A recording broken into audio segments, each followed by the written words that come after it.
ఈ ప్రభుత్వ ఆధీనంలో దళితులకు న్యాయం జరుగుతుందా అంటే న్యాయం జరగట్లేదని చెప్పొచ్చు. ఎమ్మెల్సీ అనంతబాబు గారు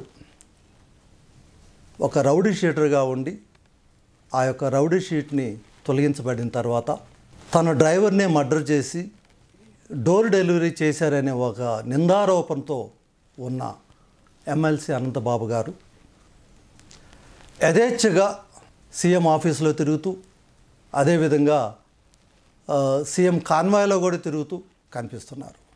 ఈ రాష్ట్రంలో దళితుల మీద దాడి జరిగిన వ్యక్తులకి అంత ఫ్రీడమ్ ఇచ్చినప్పుడు దళితులు ఏ విధంగా స్వతంత్రంగా జీవించగలరు? కోడికత్తి కేసు చూసుకున్నా, అదేవిధంగా డ్రైవర్ సుబ్రహ్మణ్యం ఒక నిరుపేద కుటుంబం నుంచి వచ్చిన డ్రైవర్గా పనిచేస్తున్న సుబ్రహ్మణ్యానికి వారి కుటుంబానికి ఇంతవరకు కూడా న్యాయం జరగలేదు.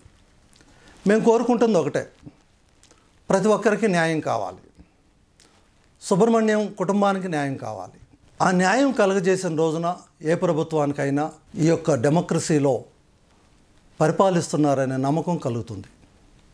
అలా కాకుండా ఒక నియంతలాగా నిందారోపణలు ఎదుర్కొంటున్న వ్యక్తి సీఎం ఆఫీస్లో తిరుగుతూ ఉంటే ప్రజలకు న్యాయం జరిగిద్దా అంటే న్యాయం జరగదనే అనుకుంటారు. ఏ పోలీస్ అధికారి కూడా యాక్షన్ తీసుకోవడానికి భయపడతారు. సో అందుకని వీ అపీల్ ఆల్ తెలుగు ప్రజా పార్టీ తరపున నేను గవర్నమెంట్కి అపీల్ చేసేది ఏంటంటే, ఈ దళితులను చంపకుండా చూడండి, పేదవాళ్ళని చంపకుండా చూడండి. అదేవిధంగా బీసీ వర్గాలకు సంబంధించిన వారు చంపబడ్డారు, అదేవిధంగా ఓసీ వర్గాలకు సంబంధించిన వారు చంపబడ్డారు, అదేవిధంగా ఎస్టీ వర్గాలకు సంబంధించిన వారు చంపబడ్డారు. ఈ 5 సంవత్సరాల్లో ఎంతమందిని చంపారో మీ అందరికీ తెలుసు. చంపిన వారు యథేచ్ఛగా తిరుగుతున్నారు, చంపబడిన వారు పేదరికంలో మగ్గుతున్నారు. వారికి న్యాయం కావాలి. అందుకనే ఆల్ తెలుగు ప్రజా పార్టీ కూడా ప్రతి ఒక్క కుటుంబానికి కూడా న్యాయం చేయాలనే సంకల్పంతోటి ఉచిత న్యాయాన్ని అందిస్తుంది. సో ఈ విధంగా న్యాయం కనుక ప్రతి కుటుంబానికి అందిన రోజున ఇలాంటి నిందారోపణలు ఉన్నవారు ఎవరు కూడా యథేచ్ఛగా తిరగరు. సో న్యాయం అనేది అందించాలనేసి మా సంకల్పం. గవర్నమెంట్ ఇలాంటి వారికి మద్దతు ఇవ్వకూడదు.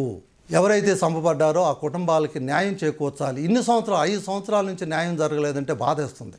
సో న్యాయం చేకూర్చాలనేసి ఆల్ తెలుగు ప్రజా పార్టీ కోరుకుంటుంది. జై హింద్.